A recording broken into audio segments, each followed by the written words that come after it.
Ako si Mark Pinal Cruz. Noong nakaraang linggo, nawasak ang tahanan namin ng bagyong Chinchín. Kasama na ang gamit at pera namin. Akala ko hindi na kami makakabangon, ngunit sa tulong ng GMA Kapus Foundation, nakakagaling kami. Pagbabanat ng buto, todo-todong pagkakayod. Dahil pag may tinanim, tsak na may aaminin.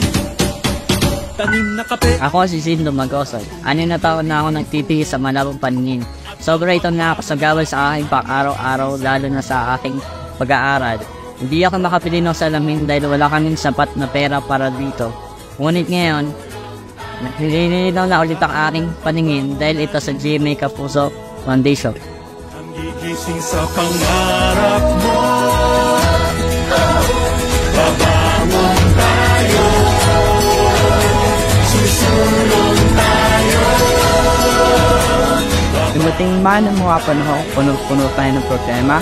Lagi yung tatandaan na meron kayong mga kapiling, mga kasama, magkakabayan at may yakap. Problemang panloob man yan o panlabas, nandito lang sa piling mo ang GMA Kapuso Foundation.